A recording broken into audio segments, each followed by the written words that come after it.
since. I pushed the wrong button. It's the joys of having 14 different scenes set up on OBS. Good evening, and you are very welcome along to another episode of the Emberlight Saga and the Quiet Between. Tonight's session is a little different to what we've been doing. Um, we've been typically diving into the background and the lore of characters as well as their reactions to some of the missions that they have gone out on. Tonight we are well. Tonight we're saying goodbye to some characters, some members of the guild who passed on those missions. But the Emberlight Guild has also got another matter to attend to. All will be revealed in tonight's session. And before I go any further, before we start playing and telling the story, I just want to quickly flag that if you're new here, the Emberlight Saga is a dystopian dark fantasy inspired campaign. So we deal with some fairly heavy and dark themes around horror, both supernatural and psychological, emotional elements, tackling ideas such as grief, sense of self, loss, and betrayal. So if those kinds of things aren't your cup of tea, then there are plenty of other D8 dungeon shows out there that you can check out. I will flag that I think Euphoria AP are currently live at the moment as well. So you can always pop over and check out the gang over there. I think if I do this correctly, let's see if I feel like someone's nan when it comes to using OBS and or there we go, I did it right. So you can always give like I should get inspiration for that. But you can always give Euphoria a follow and you can check it out at another stage. Forgot to turn my phone on silent. Sorry. And it's gonna go off because all the Americans are getting up and home from work and want to have questions about their charity stream games, so they can wait. And that actually brings me to the next thing I want to mention before we start playing. You might see at the very tippy top of the overlay that there is a little kind of a bar running along the top. That is ahead of our upcoming charity TTRPG marathon D8 Dungeon Drive. And we're still, what is it? Today is the 12th. We are 16 days away from the event actually taking place. And we've already raised $1,757 for Project Hope. There is, if you aren't following us on social media, you might have missed the post, but there is actually a little bit of a internal competition happening at the D8 Dungeon Parts. If we hit that 2,500 goal by the 28th of August, if we hit that, then I will give a level up to an entire team at D8 Dungeon. So I'm currently in or DMing 3 games. So Romancing the Dungeon Campaign 2, the Emberlight Saga, and Random DMs are all in the running for a level up. And there is a poll. So when you go and vote, when you go and donate, there is an option to vote for free. And you can just pick one of the 3 shows. You can put $1, $5, 10, 20, 25, whatever it might be, behind it, and that pushes it one of your shows, one of these shows into or further up along the poll. The poll says the goal is 2,500, and it doesn't quite add up. So we're following the tippy top thing up here. So that's less than $800 to go in 2 weeks. And currently, random DMs, Curse of Strad, are in the running for a level up. And I thought everybody else on random DMs would be a lot more generous with levels. But apparently, when you sit in the DM chair in D8 Dungeon, you forget what the word level up means. So that's the only game that I'm in. So let's put more levels that way. Um, okay. And if you want to donate, if you have something spare, because there's zero pressure, if you want to donate, I've just put the link in chat. And if you're not in a position to donate, then it's just as effective sharing the link out across your own spaces. Um, some of our players are also taking part in the upcoming D8 Dungeon Mania. Actually, half the players, more than half the players here, um, are giving their time over to competing in the upcoming D8 Dungeon Mania, which is our annual PvP tournament. So I believe Paul, Tony, Tendai, Richard, Drew are all participating from this side. Um, and they're not all fighting each other. They might, well, some of you might be fighting each other. But if you wanted to, you could also support one of their characters. You can give them a health potion. You might give them a level up. You can even give them a rare item that they can take into the battle arena with them. It's going to be contentious because this year we're making things slightly different in that the EU qualifiers will be putting forward the two winners from two matches to form a team, and that team will work together to take on the US and Australia and hopefully keep the trophy here because it's very expensive to send stuff. So if you are one of the people here that makes it through to the final and you lose the level. I'm just telling you that now. Just just put a little bit of extra pressure on everybody so that they win. But all that to say, from the 28th to the 30th of August, uh, ourselves, Hexes and Vexes, and Utility 20s are putting on a 48-hour plus marathon to help raise funds for Project Hope. And there are plenty of prizes available. We'll be running raffles all weekend. The games are, if I say the word insane, it sounds bad, but trust me, it's the good kind of insane. It is pure chaos. It is utter joy. Um, and if you want to see a bunch of GMs pushed to their limits, but they have to be nice about it because it's for charity, then there's no better weekend. Last year, I think a couple of hundred geese invaded a stream. A couple of hundred horses invaded another stream. Um, uh, there was a donation to have a DM play the whole thing out in a Canadian accent because of one thing he did 2 years ago. Um, was phenomenal. I had to constantly flirt with my players. Oh no, how did how did that happen in a game I ran for charity? Um, and yeah, it's a highlight in the calendar for me. It's a lot of work, but it is all going to a very good cause. So, um, right, we have a game to play and we have a story to tell. So let's let's begin. The last few days and weeks in the Emberlight Guild, as the rings turn and the weather begins to shift, as the sky darkens and the air grows colder, and the first threat of frost and snow begins to kiss the sky.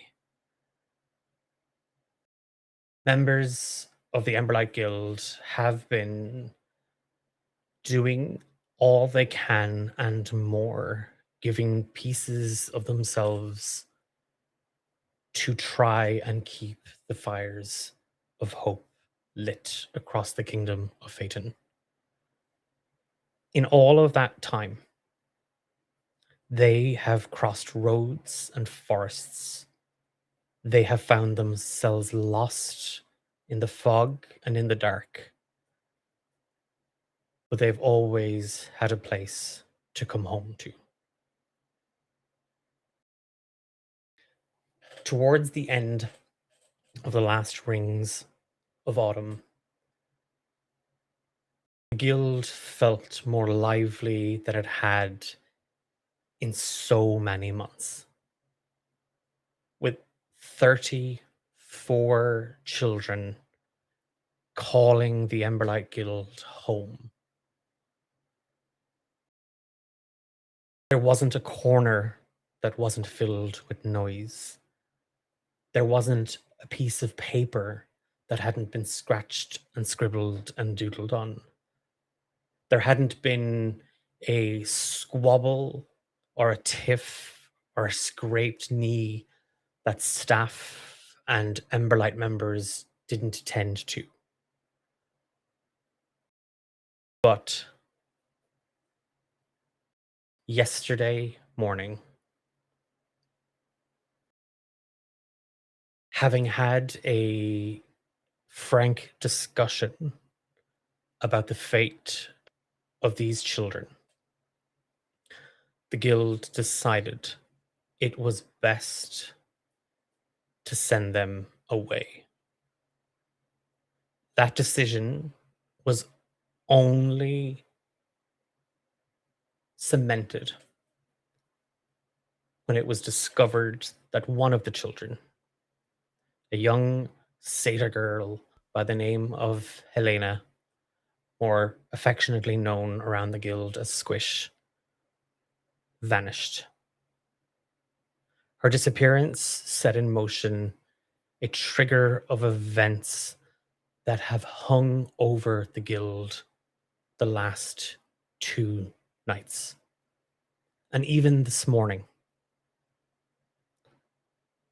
as the staff of the Emberlight Guild ready for a day of mourning, as the supplies, the tapestries, as the candles were prepared, as friends and family were welcomed into the halls in preparation for the ceremony of remembrance,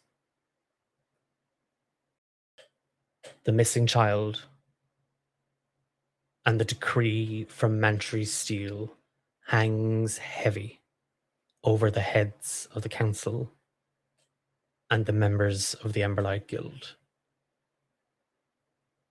Time is of the essence. And while we ready ourselves to remember those who have fallen and to join their candles in the Tower of Light, a decision must be made on how the Emberlight Guild will answer the demands of Mantry's steel.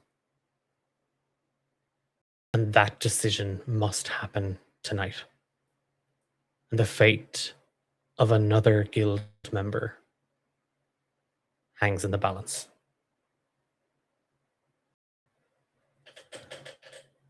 As each of you makes your way into the forge, the great hall here in the Emberlight Guild, you see many of the lanterns are lit with low candles.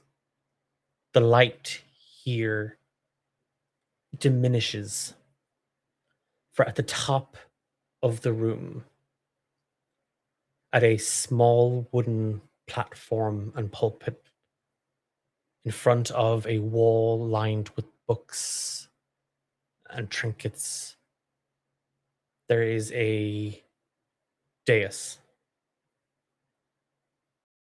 and on it sits 7 candles, each to be lit as the name of the fallen member of Emberlight is called. Orowine, the mantle, uh, moves quite solemnly around. Uh, he's followed by Valara and Thranos.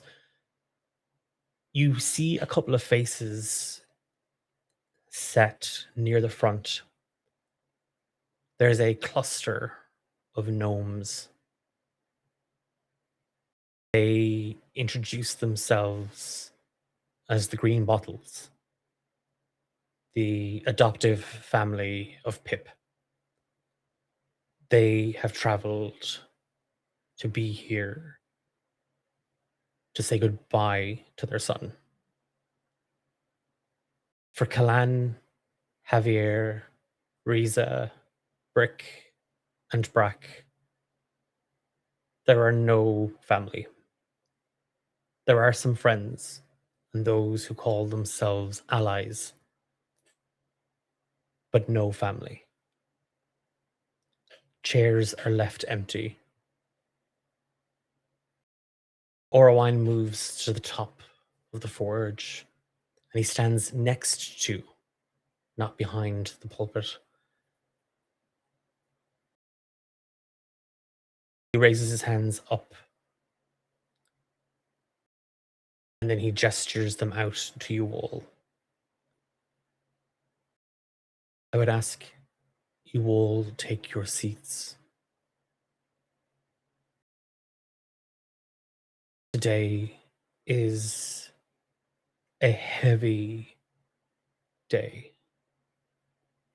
A day when the names of the fallen are recorded amongst those we have lost. They join our friend, our former leader, Malin, and all those before her. Their names will be writ in the book, but they and their light will continue to guide each and every single one of us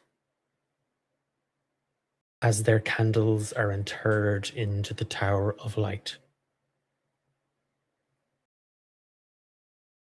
Our hearth, Tranos, will lead us now in the ceremony of remembrance. And stepping up towards Orwine, he takes the orc by the hand, gives it a squeeze, and then you all see as Thranos Keener moves up towards the wooden platform, steps up, clears his throat, and begins to speak. Ever since Madry Steele came knocking on the Emberlight's door and making demands of us, Thranos has been quiet, not really making it quite known what his opinions on the matters are. He's been quietly contemplating.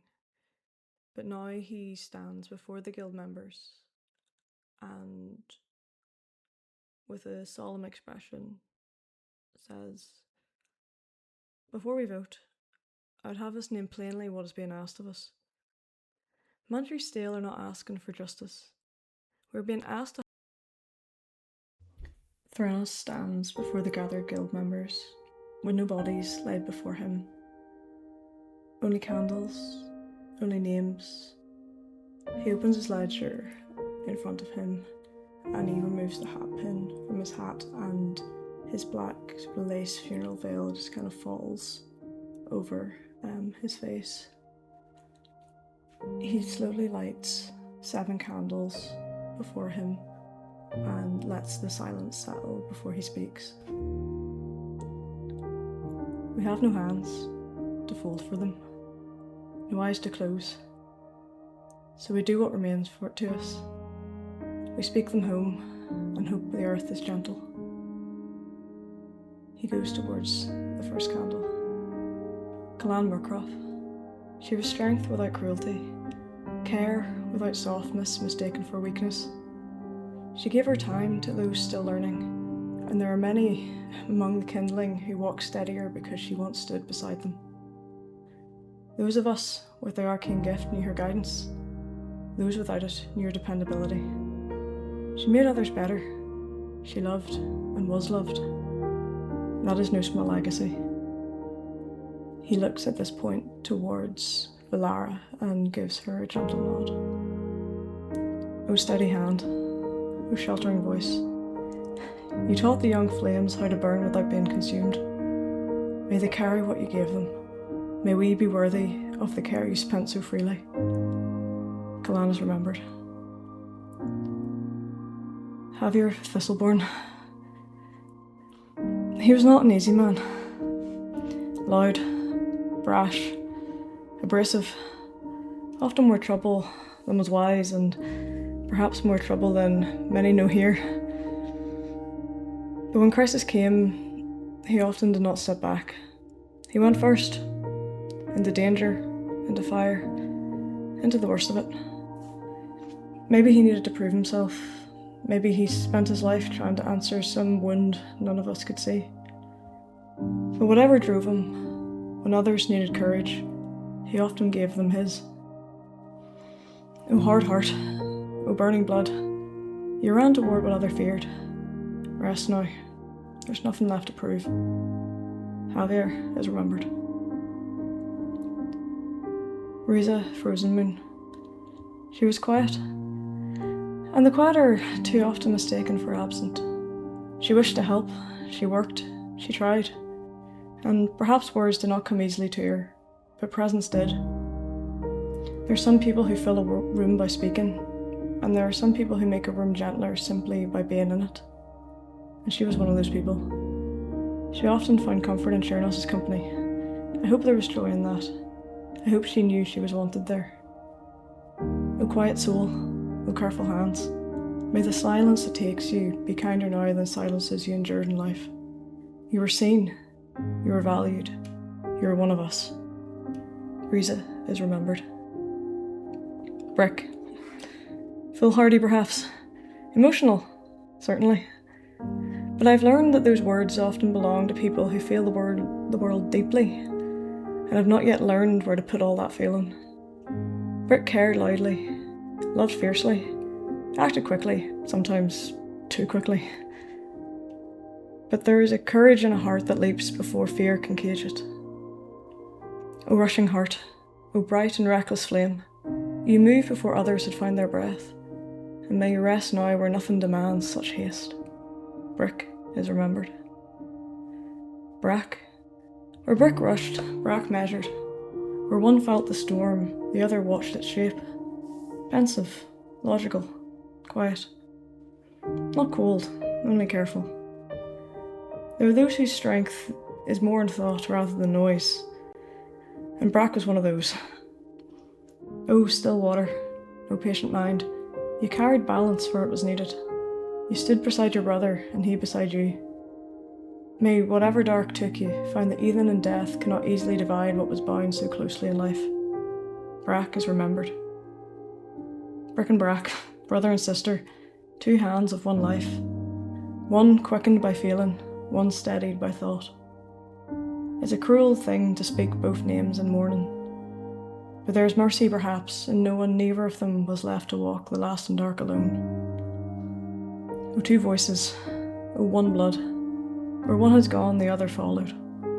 May the earth hold you both close, may memory never set you apart. Brick and Brack are remembered. Pip Greenbottle. He was young, too young for this. He had not yet seen much fieldwork, had not yet become all that he might have been. But Malin saw something in him, and Malin was rarely careless with hope. Pip had a way of listening that made others feel less alone. He guarded more than bodies, he guarded spirits, he guarded friends. There are folk in this hall who likely spoke more freely because Pip gave them room to do so. No judgment, no hurry, just listening. His gaze slowly drifts over to Griblina, and He gives her a warm and understanding smile. O gentle heart, O young name, the world should have given you more mornings, more roads, more chances to become what others already glimpsed in you. But even unfinished lives leave marks, and yours was kindness. Pip Greenbottle is remembered. Felicia Amoranen. This is a cruel thing. He directs this eulogy towards Diego. No parent should have to mourn their child. She was your daughter. That was first. That was deepest. Before any oath, before any rank, before road or blade or spell, she was loved by you and your family. But she was also Emberlight. She stood among us, worked among us, took the same risks, carried the same hope, and gave part of herself to this hall.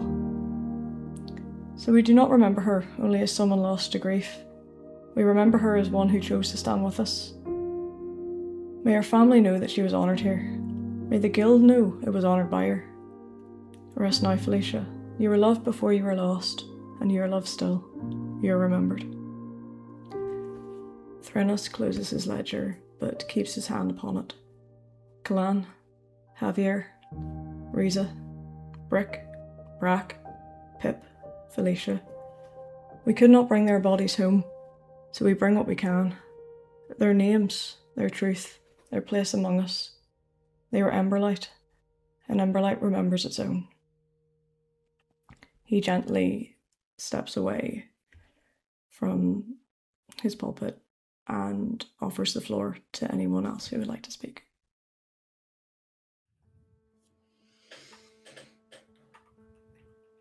There is a quietness that settles across the guild and the forge as Thranos steps away. Orowine looks to the hearth and he nods his head.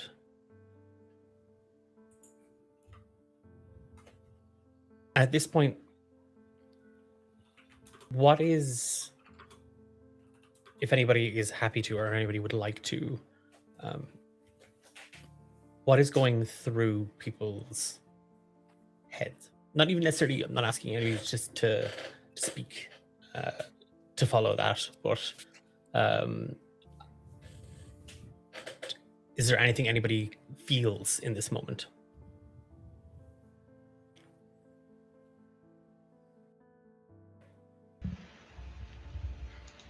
Diego is caught up on the beauty that Thranos laid out in the description of the loss, the hope that tinged the remembrance, particularly the words that were said about Brick really caught.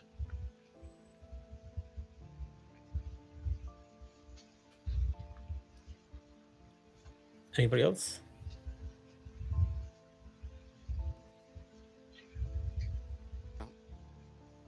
But if you watch, yeah,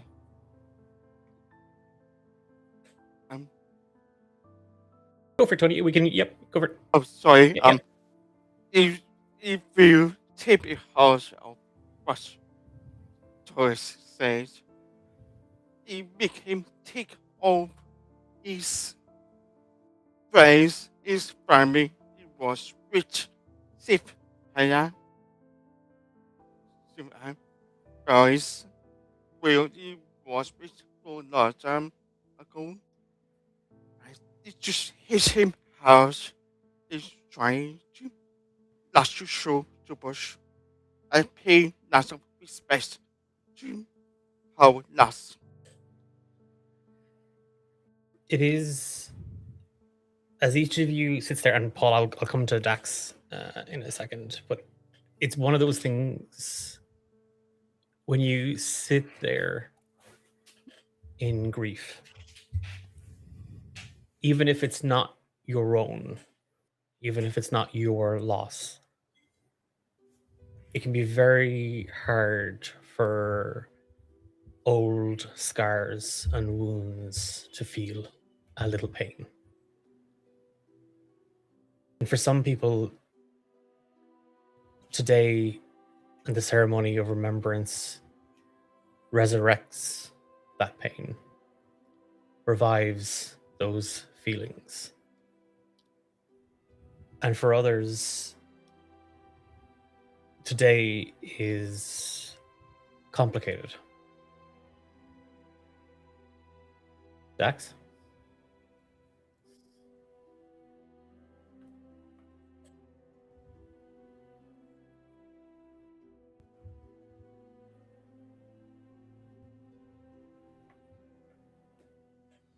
Names were set out, I think they hit very, very hard continuously.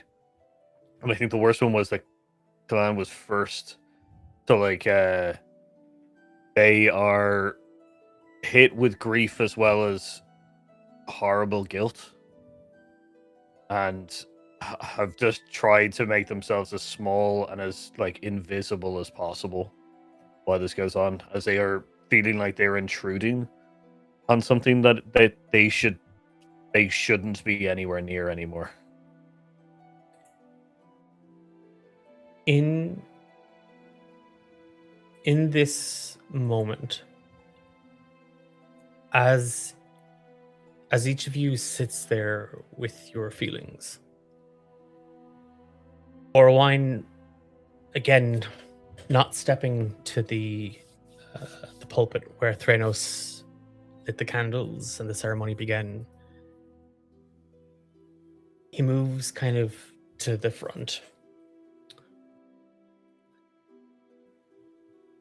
We would like to invite anyone now who would like to share a memory, a story, what they're feeling as we remember those we have lost.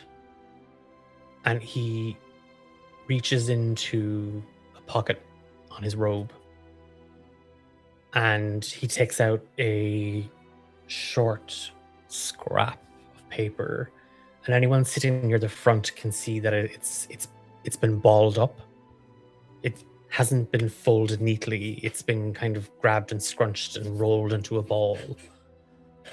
And he takes his time trying to uncrumple it.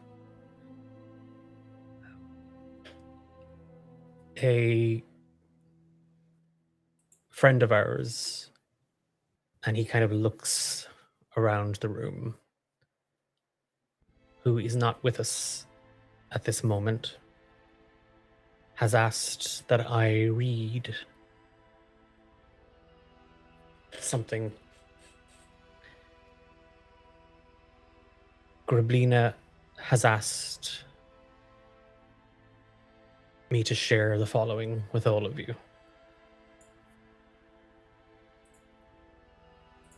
I'm not coming to this memorial, not because memory is foolish, but because these memories are happening at the wrong time.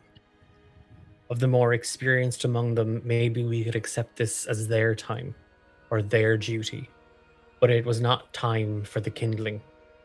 They deserved more, not just from the elders in the mission, but from us. So remember them all. Let their lights shine bright forever. And let us all think hard before we make the same mistake again. Next time, better us than them. And Orwine kind of folds the paper, clearing his throat.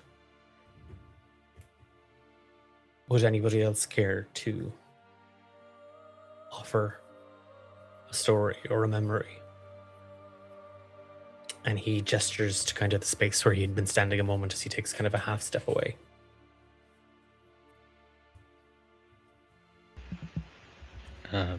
Diego would hesitantly step forward. He's beside his usual lyre. The well-recognized image of his family etched into it is conspicuous in its absence. Instead, there's a viola held to his chest. He takes his place and looks at the crowd and closes his eyes, taking a stance as if he's about to play. But there is instead a long pause and a muffled choke, and a tear rolling down his face. With his eyes still closed, he speaks. Before she left, Felicia was betrothed, and her beloved lost to the vaults. I know, no matter how much it hurt, Felicia believed in what we do here, until the end. Each of us here carries a part of her with us, a little of the hope that keeps our flame burning. She believed in the better world we could make.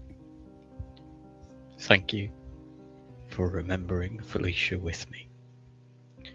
And with the words barely out of his mouth, Diego begins to play.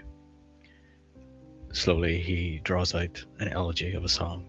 With each pull of the bow across the viola, the air before him shivers, and the mournful melody begins to crawl through the hall.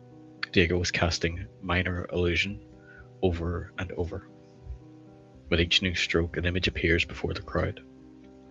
Felicia, newborn, held in Diego's arms. A baby wrapped, swaddled, placed in a crib. Proud parents stand above her. A toy, scattered light, colours dancing in the face of a curious infant, amazed. Sarla smiling across the room as the small Felicia takes her first step. Diego strikes a wrong note uncharacteristically, and the image distorts. He's crying heavily, his chest is heaving. He sobs once loudly, and continues playing with a new further. The same song, the pace slightly faster. Sarla is training a toddler with a stick, a child with a wooden sword. A pre-teen has discovered her first spot. A teenager has a face full of them, a large grin and a black eye. A young adult stands hand in hand with a figure stealing a moment in the corner of the tavern, her first kiss. She believes it's secret. Her parents are watching her grow up right in front of them. It is embarrassing to see, but it is what it is to be alive. The song is tinged with hope, and every time it feels like it might lift you, it drops again, and the music is filled with grief, wrought and sorrowful and catching, and every time you think it might bring you to tears, it strikes you as uplifting, and if it took your hand in that moment, it would place, as if it took your hand in that moment, like placing your weight on another as you stood. Diego appears resigned, full of grim determination. Felicia joining the guild, her first day, her first mission, returning with her first scar. A proud family core still towers over her, and Diala can't get her arms all the way around her in armor. The lake. Felicia unconscious. The water is rushing in, a pale wake, a bedroom, a crying daughter, a ring. Herodor is on the ground. Felicity is casting a spell. Serafina is fighting. The water is rushing in. Diego is running. Diego is swimming. The tavern. Felicia is making a choice. Felicia is smiling. Felicia is walking away. The song comes to a close with one long, sustained note cutting through the guild like a bitter wind. And Diego stands lost, until Cor walks over, hugs his father. Together they walk away.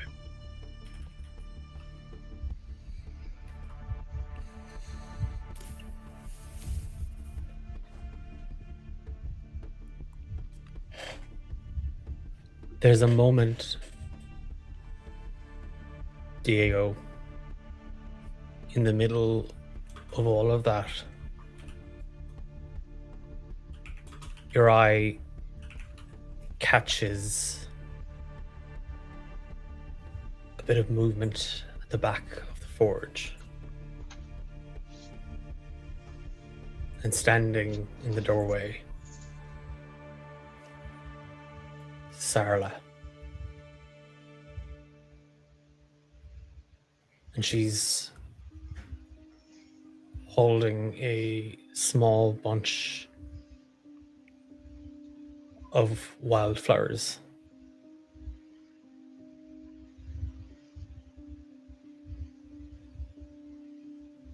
And you can see how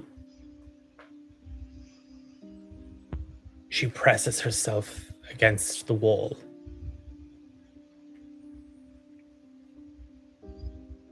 Because if she doesn't, nothing can hold her up.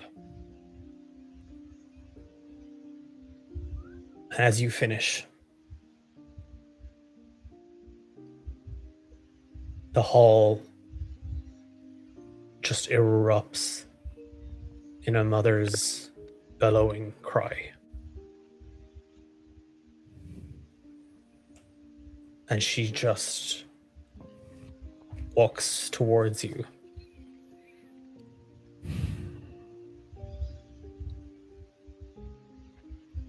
I'm so sorry, love. I'm so sorry. I know. I'm sorry too.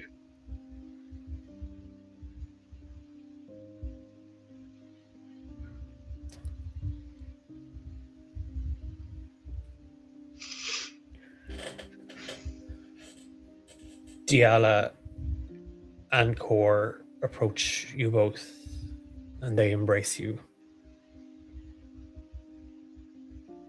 And they lead the family to their seats.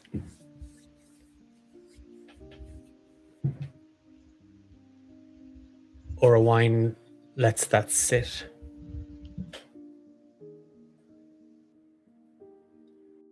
Before he moves, I have been asked by Marshall and Darla Greenbottle. They would like a moment of the guild's time to speak for their son. And you see two elderly gnomes move to the front. The man is dressed all in black, but a bright shard of green sea glass hangs from a piece of twine around his neck. The woman next to him walks, one arm wrapped around his, the other supporting a cane. She's also wearing a similar necklace, the piece of glass just as deep, just as emerald, just as polished, but the shape is different. Where his is jagged, pointed, hers is smooth and round. The man, Marshall, goes to speak.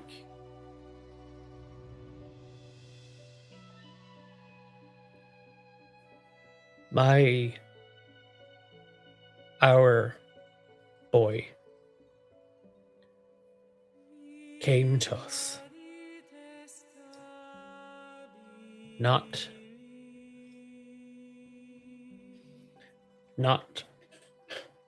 as our own, but his voice starts to crack. And the woman just takes his hand and she gives it a squeeze. And he buries his head into her shoulder. And he quietly sobs. Pip came to our family. And he made it full. Marshall and I have 7 children of our own. But our house, our home, wasn't complete until the day that boy crossed the threshold. He didn't make a sound as a babe. He didn't say much as a child.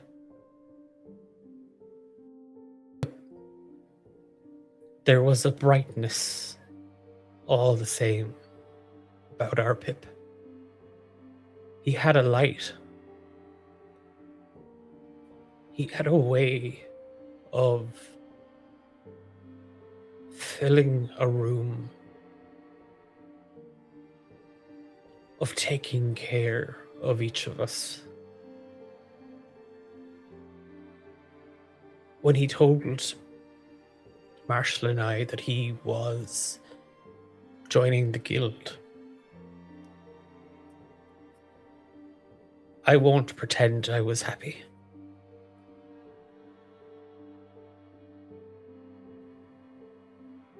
Pip was small. He wasn't strong in the way so many of you are strong. But what he lacked in physical strength, he towered over mountains with his kindness, with his courage.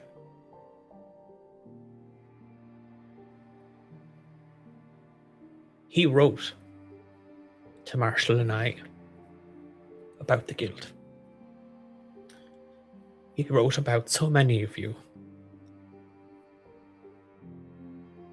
He called the Emberlight Guild his second family.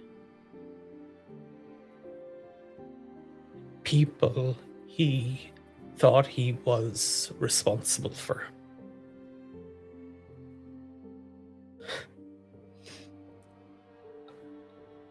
I joked to Marshall there wasn't anybody that Pip met that he didn't think he was responsible for. Stray cats, dogs, birds, field mice, the downtrodden, the poor, the abandoned, the broken. This place, and she gestures with the cane around the forge. This place meant as much to us as it did to him because of what he said. You were his second family, and this was his second home.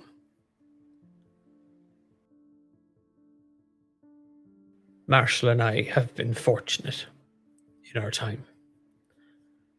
Even with all of the terror and the dark in the world, we have held on.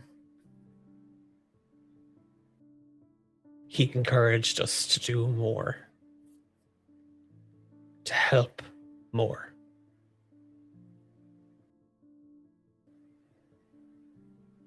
We would like,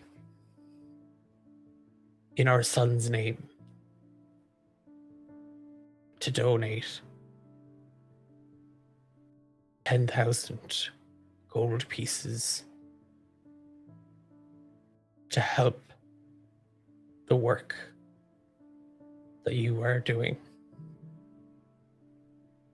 to make repairs, to keep the candle lit.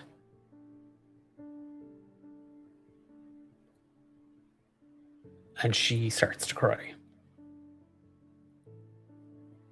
And Orowine guides them back to their seat. And she's handing him a chest. Orowine is like, he's taking it, but he's trying not to take it. And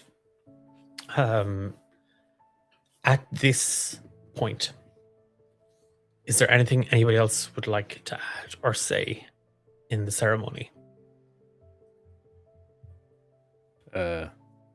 Dax slowly and reluctantly approaches. They're not uncharacteristically. They're not wearing their armor. They're in plain clothes, which I guess diminishes their size a bit. They kind of look around and kind of feel a massive guilt.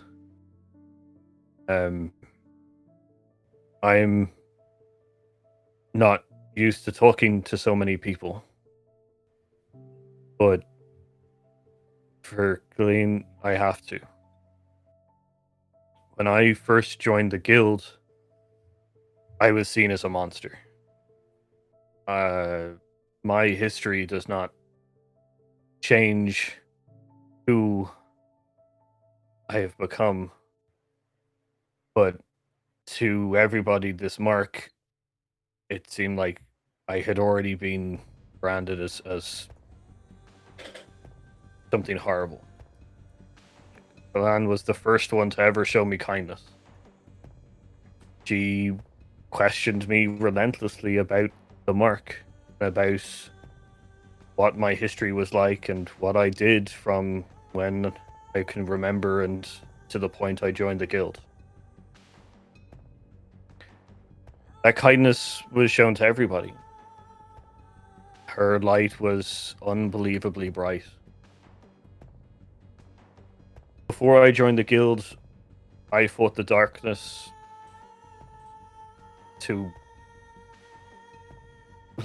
with so many others, and we kept falling. But Colleen's light, every time she fought the shadow, it just seemed to shrink away. And in the end, when the shadow finally got her, it didn't win. It didn't take her. And that light will always be here. And it will always be with me. I just have to thank her and say sorry for the debt that I now owe. Sorry. He just kind of sneaks back into the shadows.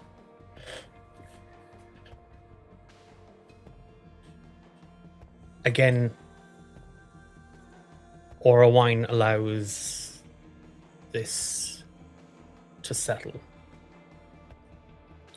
And he gazes around the room. If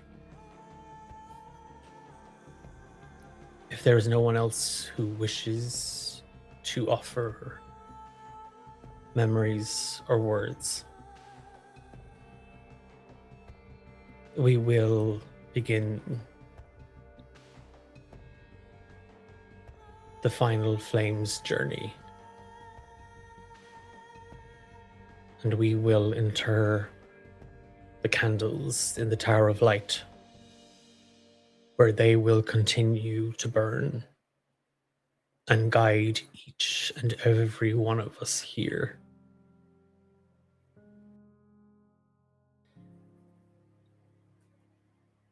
And seeing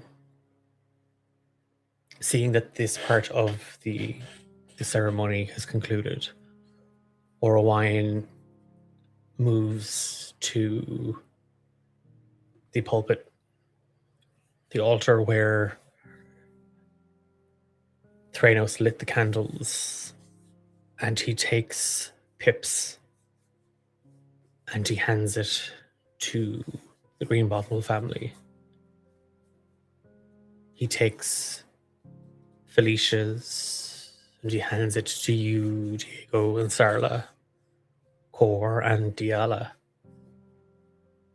He takes Kalan's. And for anyone watching, you see him turn to Valara briefly. She just lowers her head. He gestures to the remaining candles, the table, And as staff and members come to take one, a procession forms from the forge out into the main hall and up the winding stairs towards the tower. The door opens and there is a rush of heat. There is a surge of candle smoke and incense. The air feels fresh in spite of the smoke. You can see lights dancing against the wall, bouncing against glass and mirror.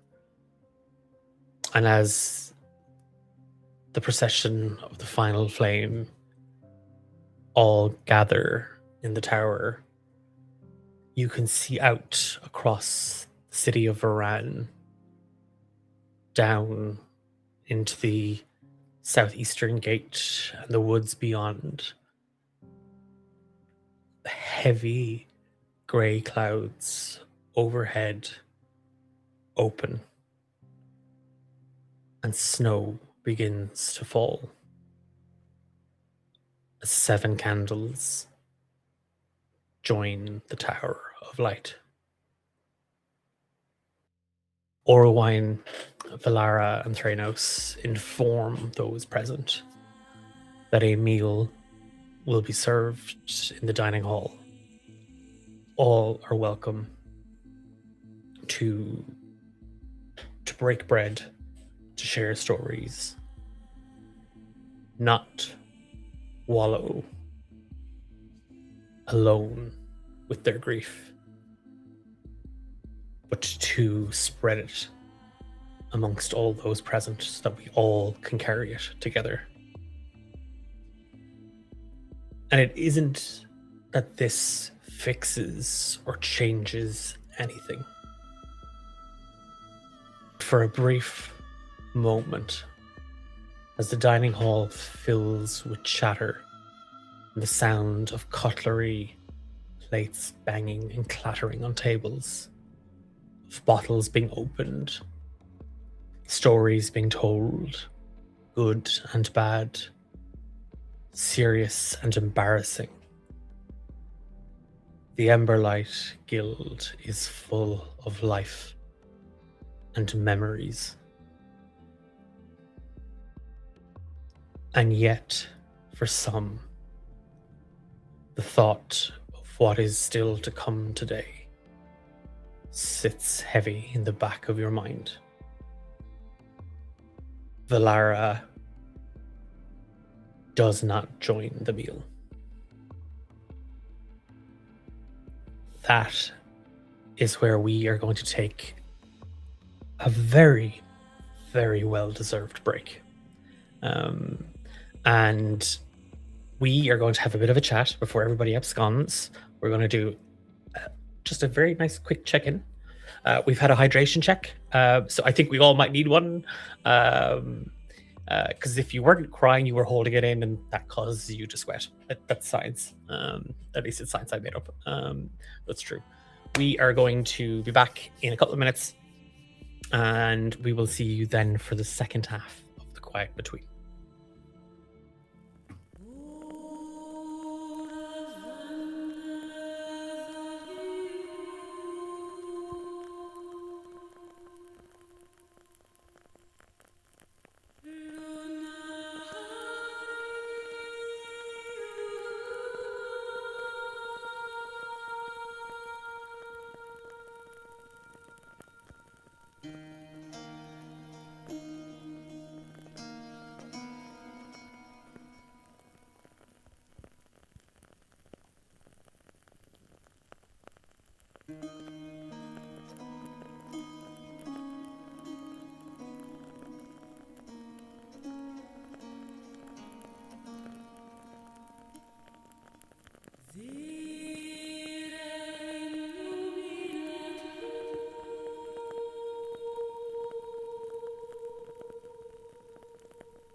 And we're back.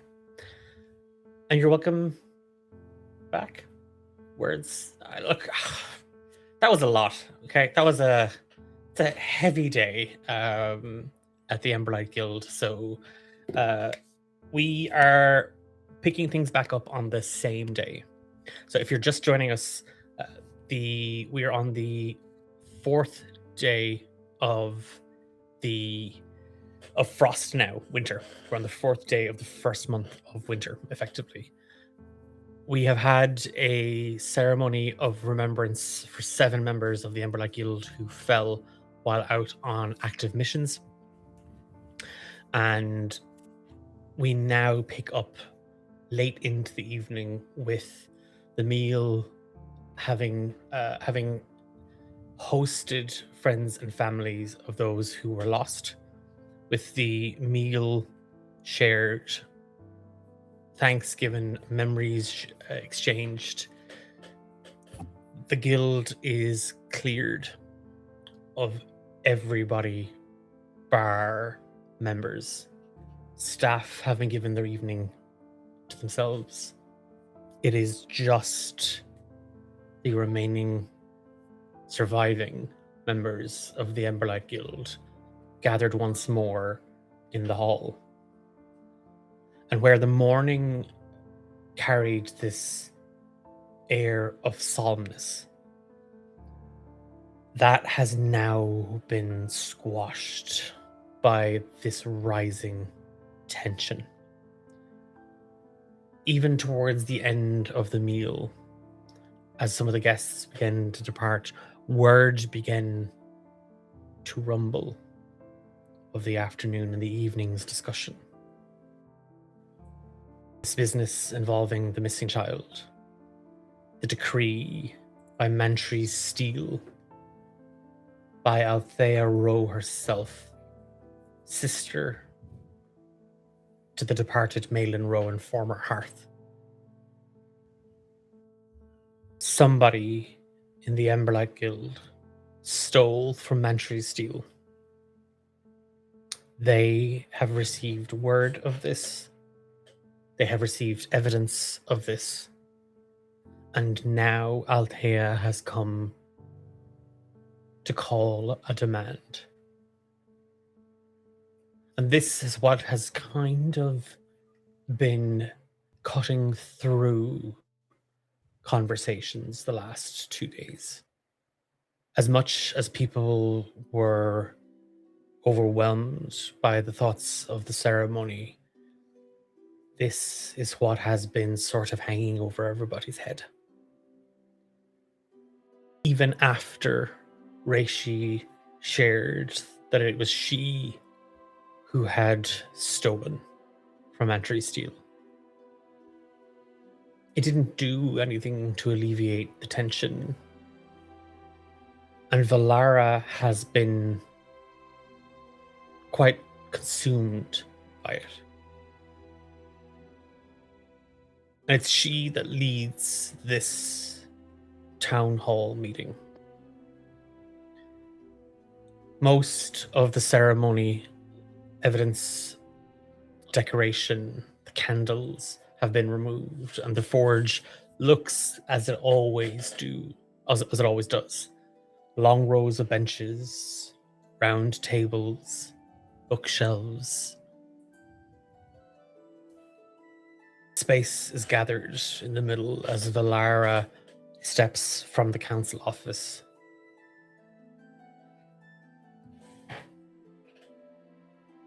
It isn't exactly the ideal day.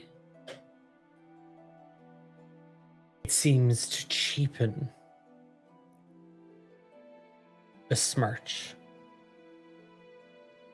stain the ceremony. If we let it. Now, I know by now some of you, all of you, have heard of Mantry's steel and Althea's demand.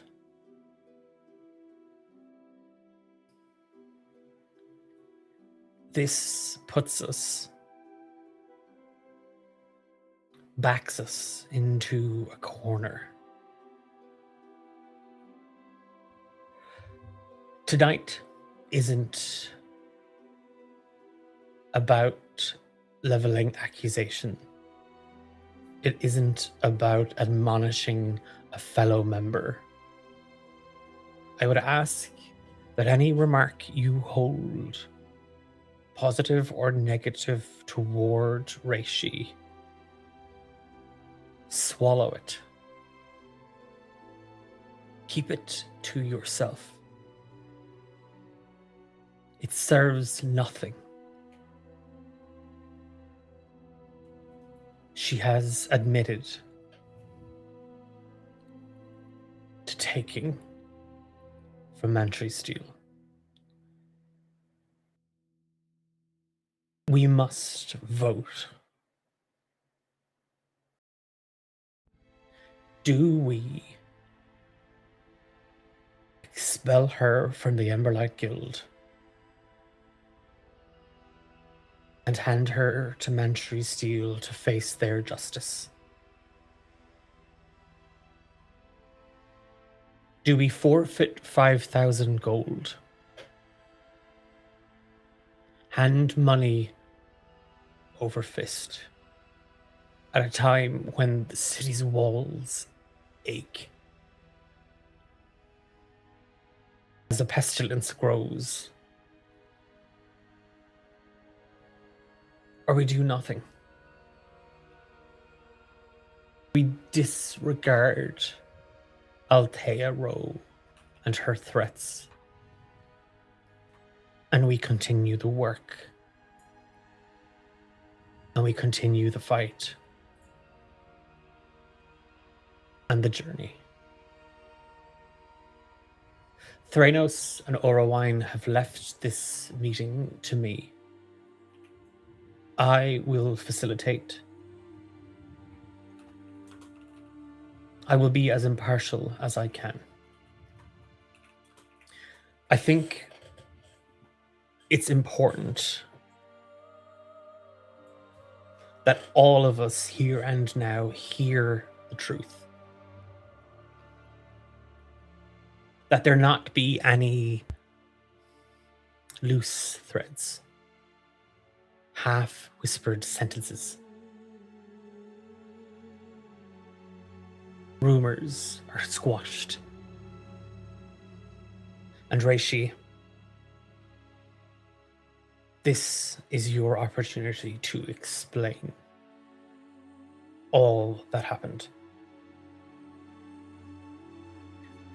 And without the same sort of guidance or gesture, the way that Orowine seemed to tend to those at the ceremony, Valara moves to her seat and sits opposite you. Valara, thank you, all of you, for the opportunity to explain myself. Reishi will stand up. Her stature is small enough. Sitting won't quite cut it here. Reishi seems oddly at ease, given the situation. More so at ease after the memorial earlier.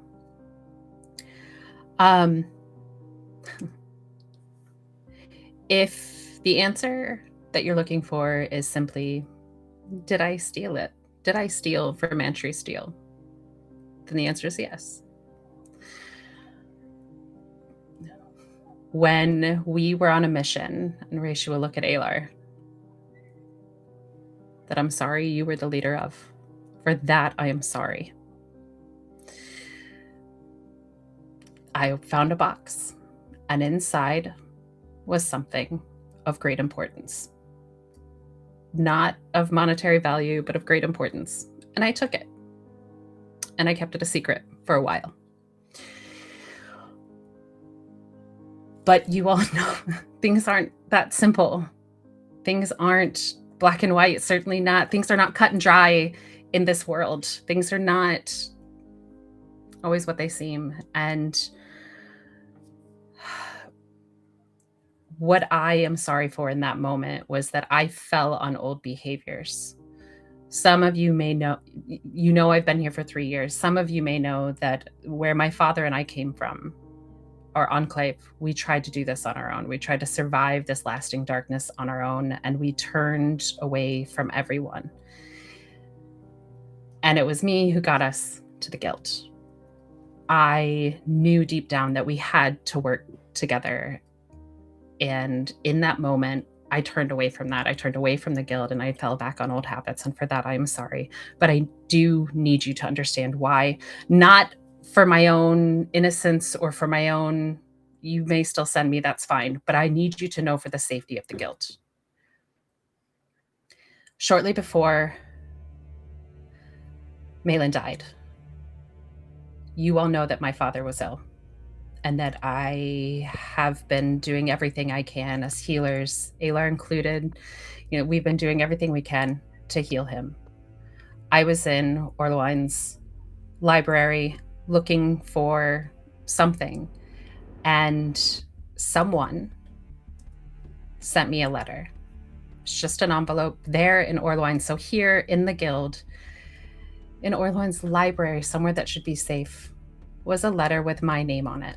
And inside the letter, inside the envelope, was a letter, 3 potion recipes, ones that we do not have, ones more powerful than things that we have, more useful than things that we have.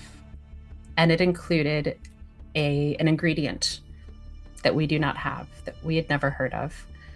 It is something from the lasting darkness. And inside that envelope were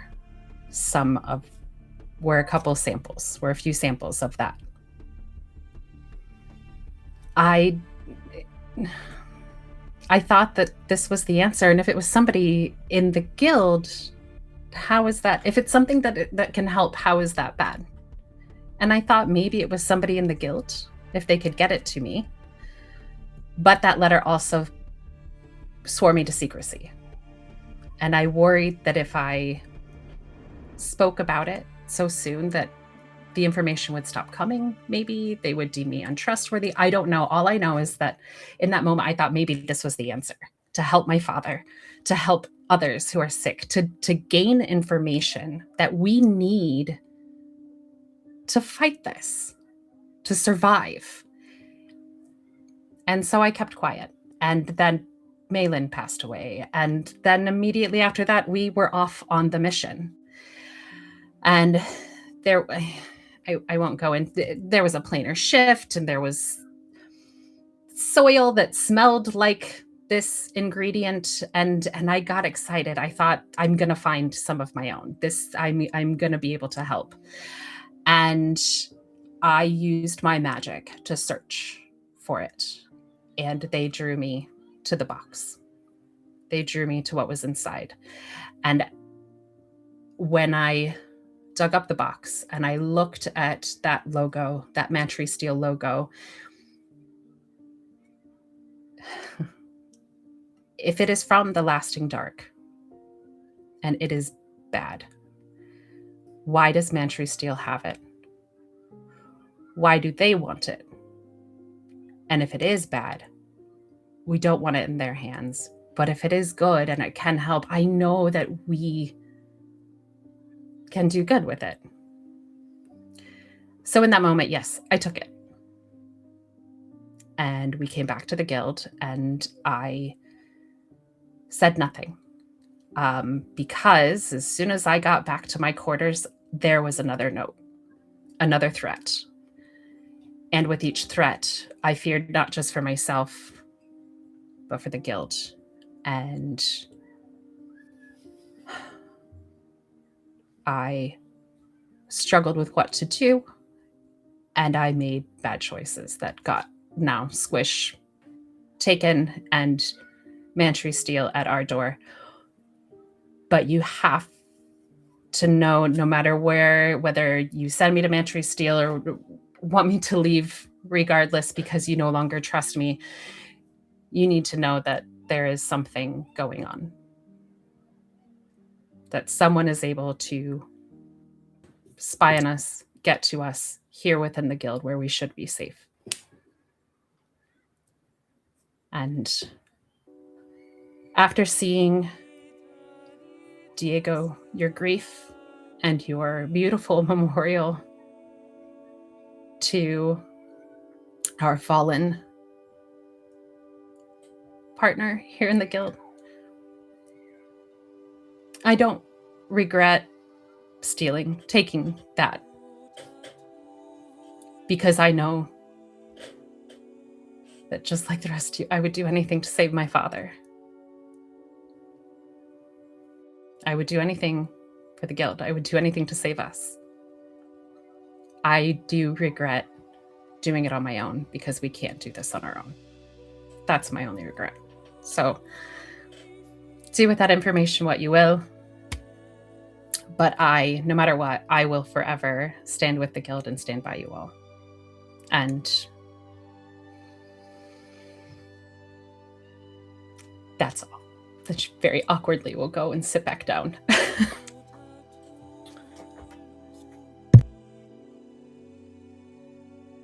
Does anybody, before we start the vote, before we tally, does anybody have any questions or anything they would like to add?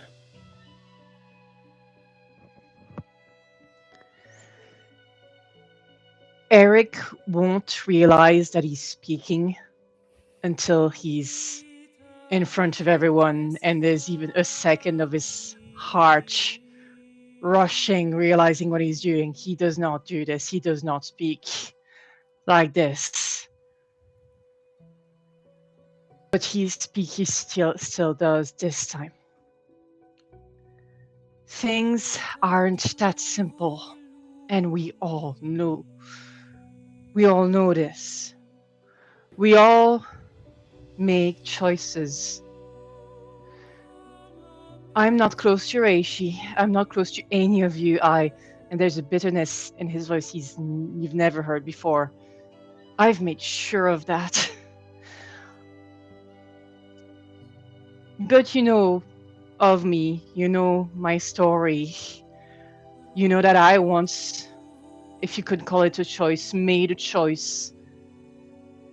I was young and I wanted to survive. And to survive, I made a pact, and I to this day do not know what with. And there will be consequences to that choice. And we have all made choices that have consequences. So I am not telling you how to vote, but I would like you to think. What choices have you made that could have repercussions, that will have repercussions? And we have all made these. I was not the first, Reishi will not be the last. And how would you have others treat you once those repercussions arrive? Because we cannot do this by ourselves. Even I cannot do this by myself. And if we drive away everyone that makes a bad choice, who will we be left with? Ask yourselves that question. And he just tries not to look at anyone, especially the people he does not want to look at, and just slides back into the crowd.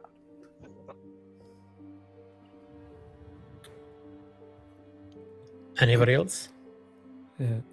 Alar will hesitantly get up and he will go to the front and he will look at Reishi and say, I adore you. I have much respect for you and your father. You are a fantastic healer. And you have done much for the Emberlight Guild. And this was not an easy decision for me to make. We are companions. I would like to think we are friends. We walked roads together that we will never walk again, that disappear in the night. We are bonded by our shared interest in keeping the light of this world alive. So my decision is not based on you and your abilities of who you are as a person. It is based on the guild. We are the last light of this world. We must stand up and be a beacon of hope for everyone. And how can we be that hope if we're being accused of stealing? Who is going to trust us then? Who will come to our door and ask for help when they know that one of our own is not?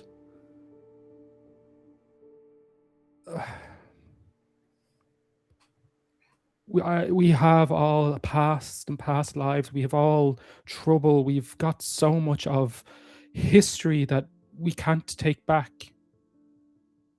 But this reflects upon us. This reflects on all of us. We have to hold ourselves to a higher standard than most others do.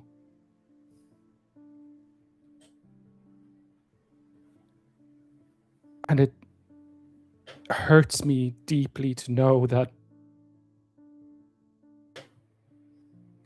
this decision does not come lightly to me, but it is one that I do have to make, and I'm sorry, my friend. And with that, you'll sit down.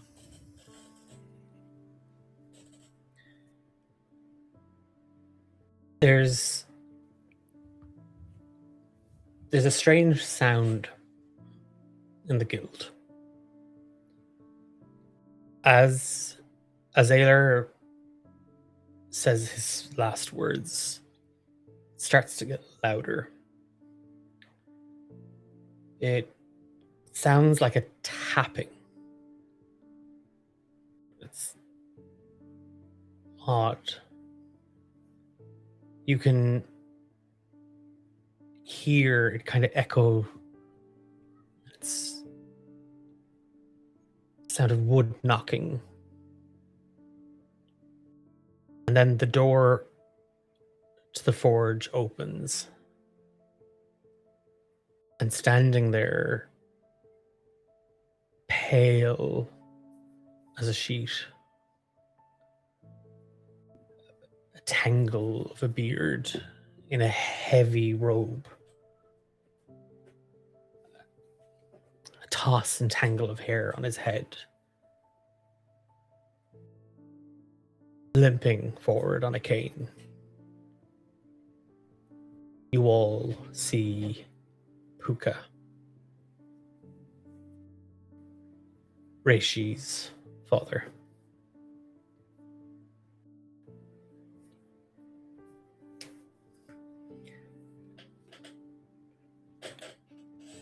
The last I saw it, I'm still a member. I still have a say.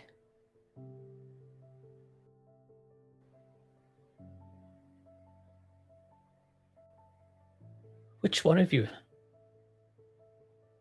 Which one of you has the backbone, the strength to stand by your own?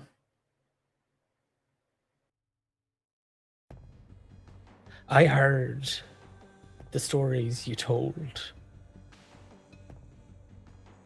the memories shared, the fights and battles fought. I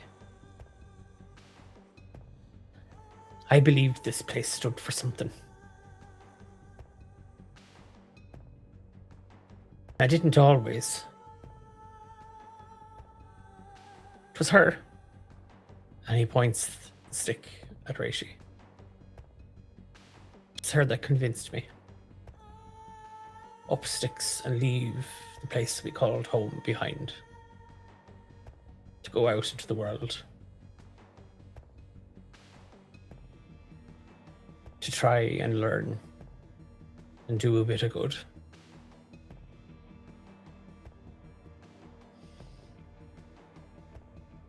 And at the first sight of trouble, you'll turn your back on her. You'd turn your back on me. We can't even bury 7 of our own. We're fallen like leaves. And there's something rotten in the roots. If we can't stand by each other.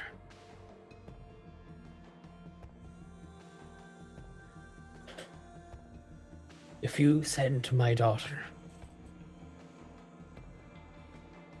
out that door, you cast me out as well.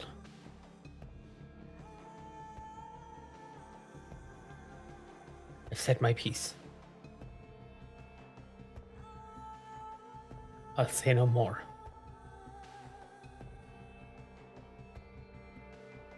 And he moves to you, Reishi. And you see that there's a color in his cheeks. He is trembling as he takes your hand.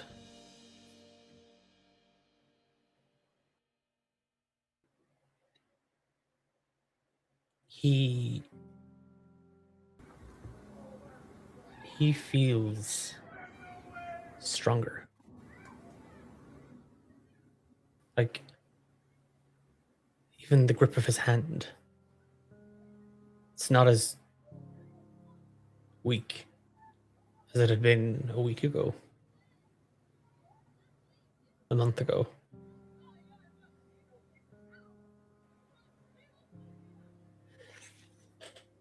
Valara looks around the room.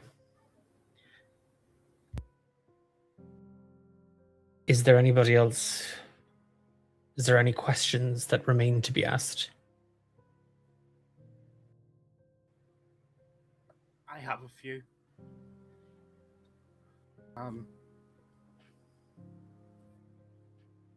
Why does, if what Reishi says is true, that this ingredient comes from the Lasting Dark, it's of no monetary value, then why is Mantry Steel coming up with 5,000 gold out of nowhere? Like, I don't get, that's an arbitrary amount of money for them to just pull out of nowhere. Could you imagine any family being able to pay 5,000 gold to save their son? Could you imagine any city watch having that amount of money to even lying around to save one of their own? That amount of money is just there to show this is the price you have to pay for us not to kill someone. And we're here to save people. Apparently they were supposed to be too, but they seem to only be doing it for gold. you can't save people. Like when we all die, the gold does nothing. I don't see, like, how do they have the authority to ask this of us? I get that people here knew the leader who came. I did not. But we're two organizations. Should we not be negotiating rather than them coming and just demanding of us?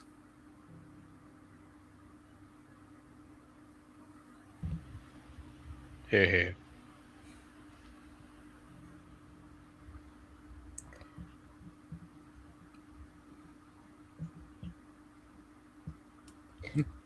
If they needed this, wouldn't they have asked for it instead of the money? Because they have it back. What I took was taken. The day that Squish disappeared, it was taken. I believe they have it back. That is why they didn't ask for it.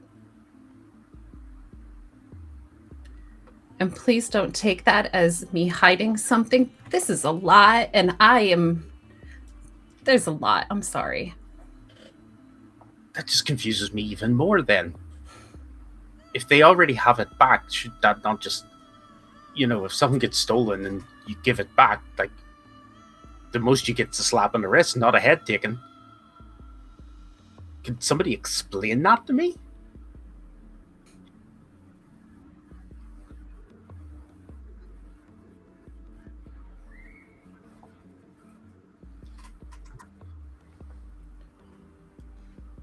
I had it, and while I was trying to decide what was the safest course of action, maybe they couldn't get to it, but then I moved it to what I thought would be a place safer for the guild outside of our walls.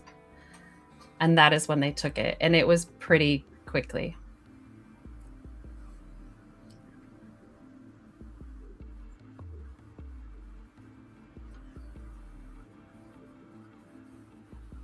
But they were able to get to me to deliver a note to me twice within our walls, pretty instantly, without detection.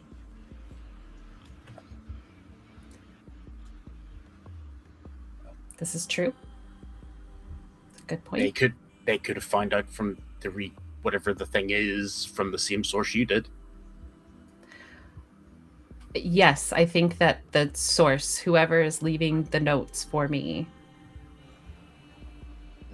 they are not necessarily with Mantry Steel, but an agent of some sort that the guild needs to find out who that is. And just also in the interest of full disclosure, I did completely confess to Thranos as soon as Squish went missing. If you all remember, that is, as soon as I discovered her footprints out in the woods, I asked Thranos to speak with me.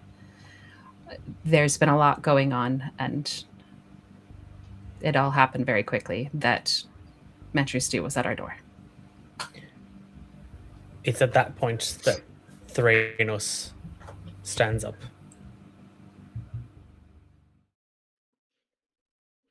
Ever since Mantry Steel came knocking on the Emberlight's door and making demands of us, Thranos has been quiet, not really making it quite known what his opinions on the matters are. He's been quietly contemplating. But now he stands before the guild members and, with a solemn expression, says, "Before we vote, I would have us name plainly what is being asked of us. Mantry Steel are not asking for justice. We're being asked to hand over one of our own to people who have time and time again come to our door with threats. Rishi knows what she did was wrong.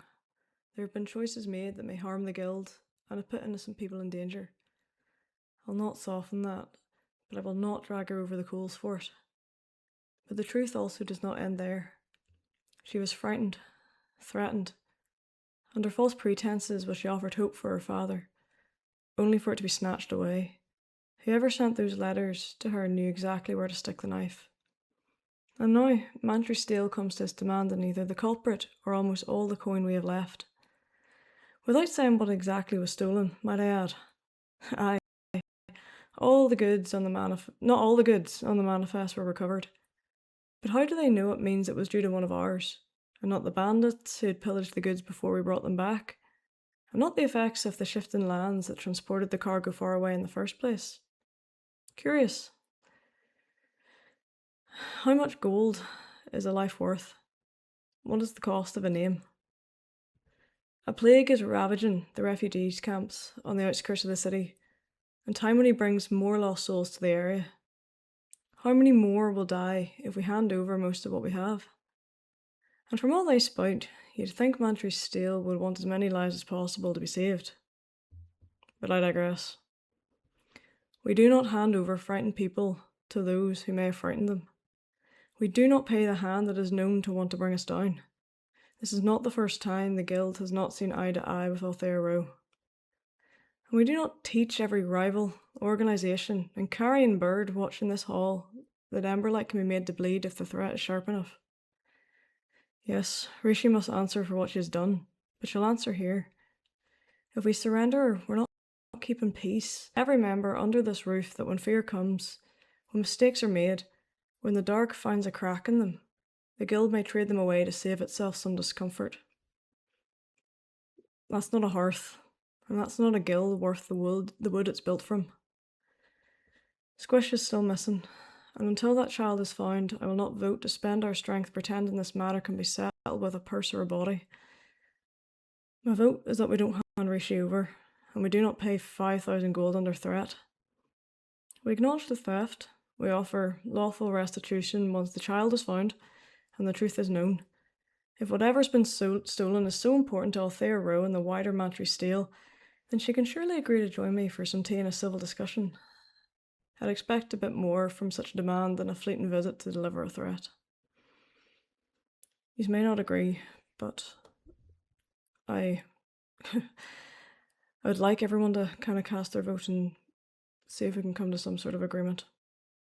It's not easy, and I don't want anyone to be afraid to put their thoughts across. He finishes and gives a final nod to the Guild and steps back. Good evening, Guild members.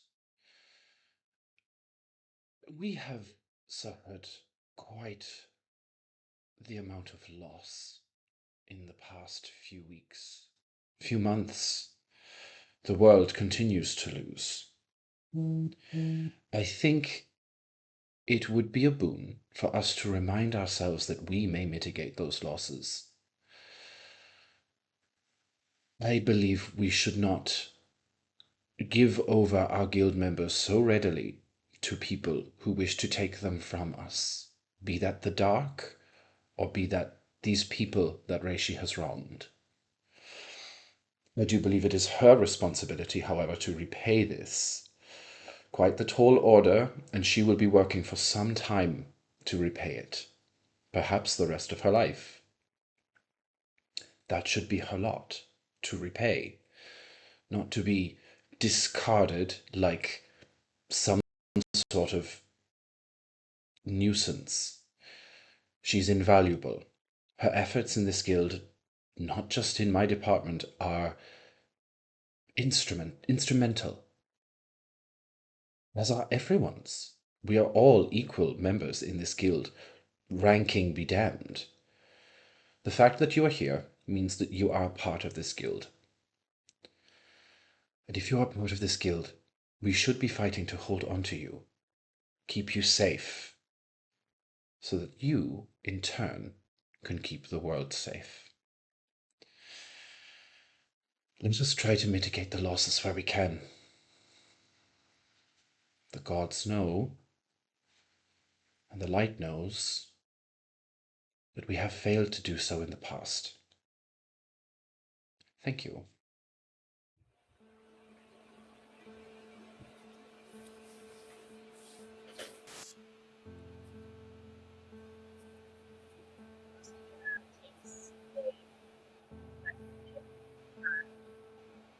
Has anybody lost T's audio, or is it just me? It's gotten very quiet. Like, it's there, but it's like really quiet.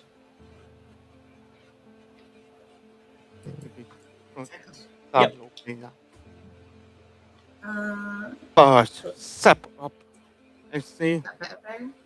I don't know what you were thinking, but I will speak for myself. I just wish with my life.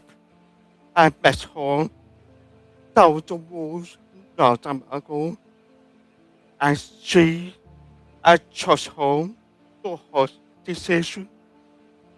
As I know there are days we have to make our decision, even for her father, for us. But keep in mind, her father is part of Emberlight, like us. She, she is looking after Emberlight, like we are. The big hope to everyone. We are make my decision when we are also. So, to think about that, I trust her as I'm a racing science. I just sat back. I sit down. Oscillera, can I try again?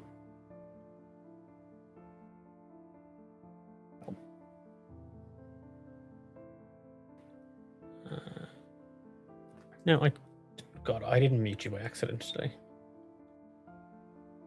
Nope, not on my end.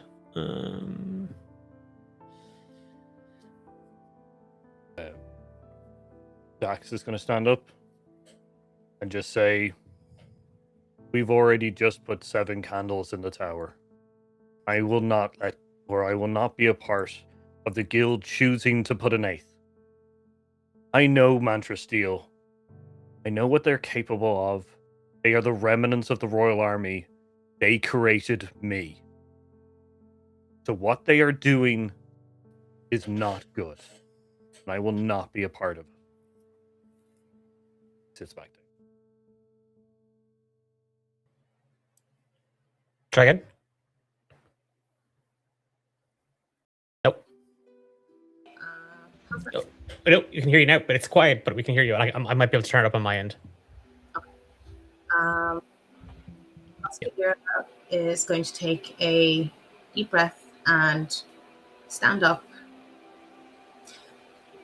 I don't know a lot of you, as my entrance was quite dramatic from what I hear, and also quite costly from what I hear. Oscillera is just going to sheepishly kind of look at Valera.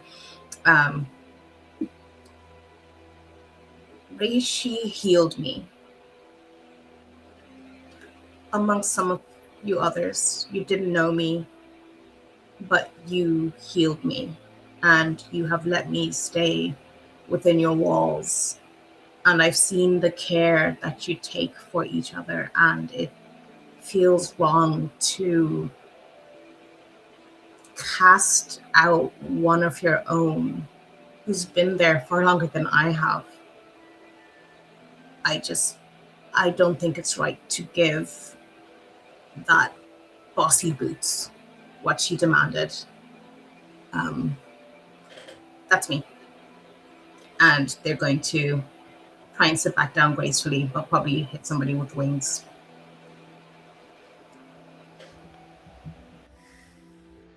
Diego will stand with a hand on Sarla's shoulder, squeezing him, and looking straight at Reshi, glancing occasionally towards Herodor as he speaks.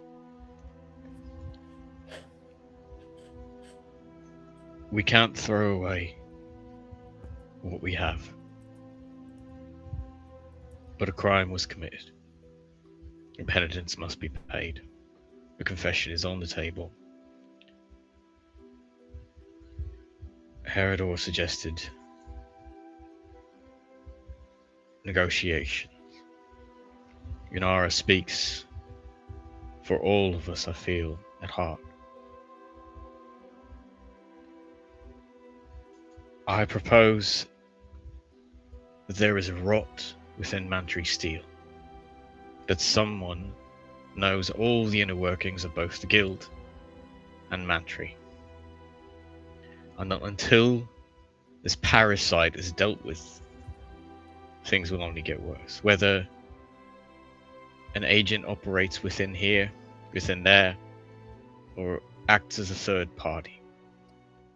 I propose we approach Mantry Steel with a combined investigation, that Reishi serves time by working with them. Who amongst us would not have done the same for our family? I cannot condemn that. And for that end, if Reishi goes to work for Mantry Steel, I will go too. Thank you.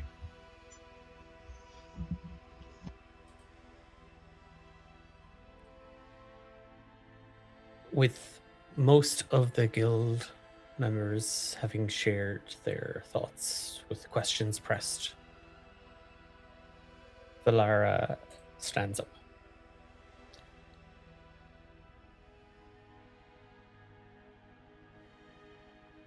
We don't know why Mantry Steel are so obsessed with this flower. We also don't know who took the flower or reported it to Mantry Steel. Perhaps they did it themselves. They set the trap, and Reishi fell for it.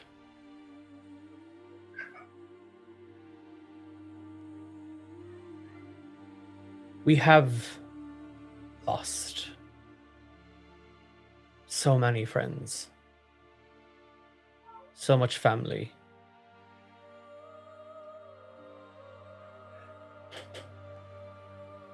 But that can't cloud our judgment.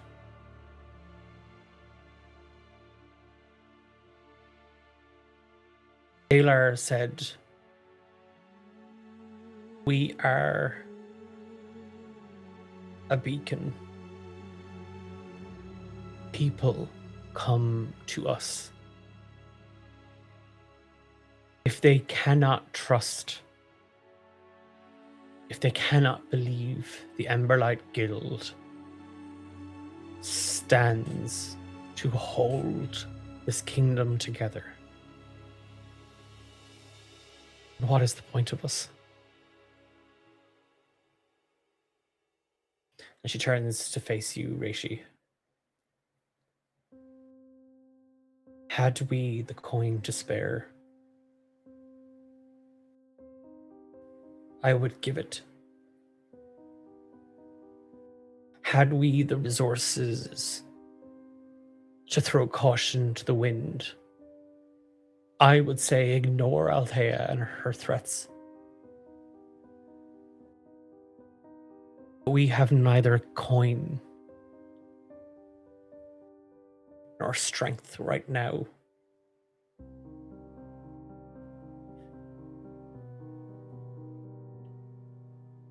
All those in favor of expelling Reishi and sending her to Mantry Steel to answer for her crime, raise your hand.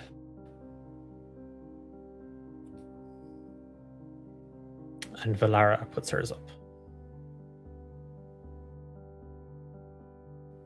A number of hands go up around the guild.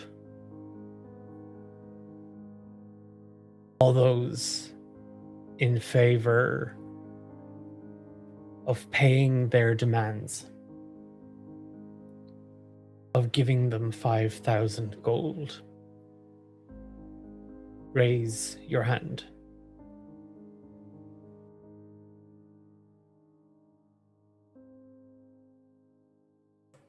And again, several hands go up around the guild. And those of you who believe we should ignore the demand, surrender neither gold or reishi, raise your hand.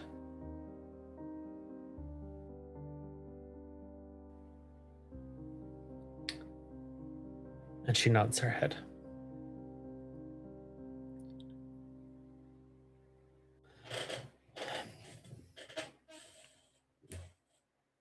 I have served as the great for the Emberlight Guild twice. I have, in my years, seen so much.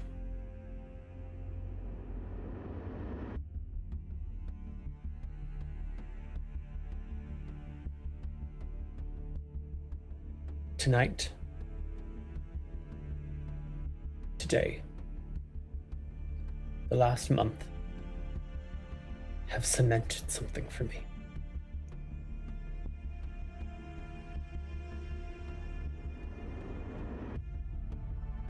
The Guild have decided Emberlight will turn its back on Mantry Steel. We will surrender neither reishi nor the 5,000 gold that they demanded. And we, you, must ready yourselves. I do not believe I am fit to serve as your great. I do not believe the Guild and I align anymore.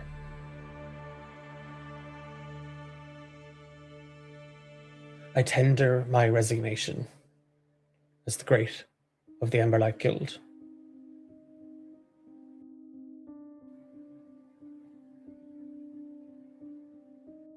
I wish you all an eternal flame. I wish you all to never step foot into the Tower of Light. I wish you all a safe farewell. And she gathers herself, and without making eye contact with Orowine or Thranos, without stopping to attend Ilara Vantry, the Emberlight's great, has left the Guild.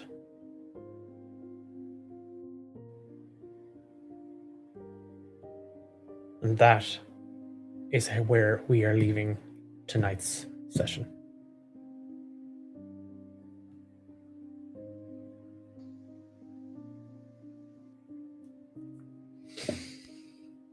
I'm Declan, and I have been your game master. I have been joined tonight by, you know what, I have had the privilege tonight to share this table with 8 absolutely incredible players and performers who put so much into the world behind the scenes that moments like tonight can happen. These things that can impact us, can affect us, can move us, can happen because of the likes of you. And to those who couldn't make it tonight, the Emberlight Saga is, for me, it's a challenge and it's an experiment. It's a challenge for me to try and weave so many moving stories and pieces and threads together. And it's an experiment as a storyteller to share that world building with 23 other people.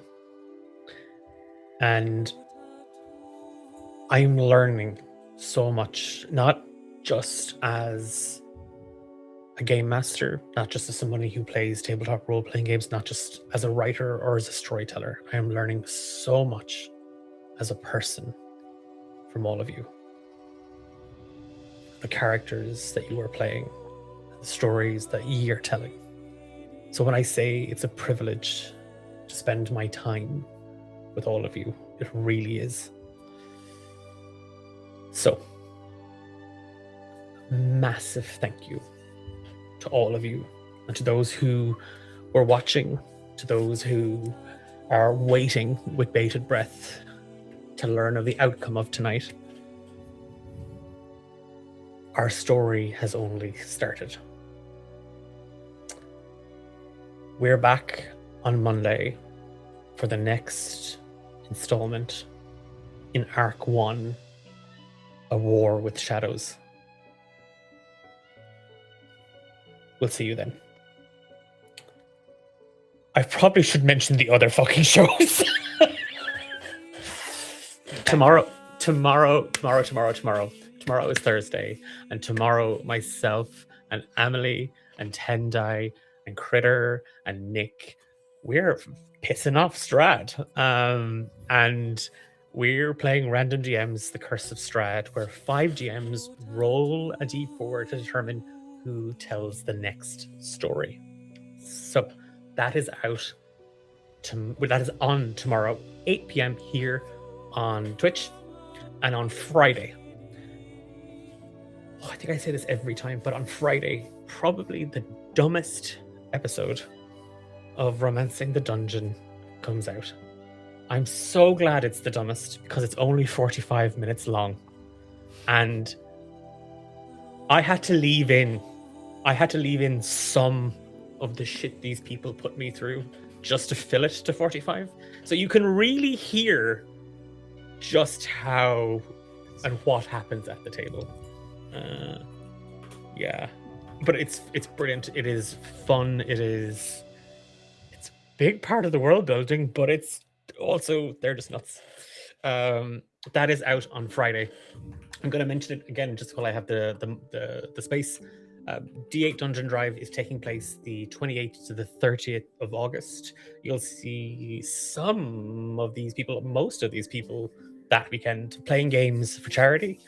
We are raising funds again this year for Project Hope.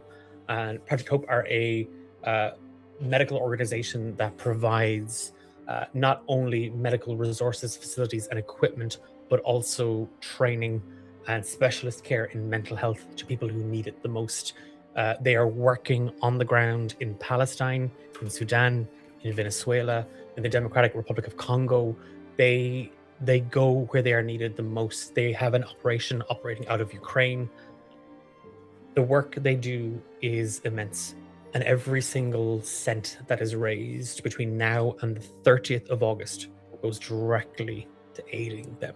And I know we are living in a really fucking hard time, and I know people are facing some really tough choices. I'm not asking people to donate if they can't donate, but if you can share it, you can spread the word about it, that helps. It's one of my favorite weekends in the year.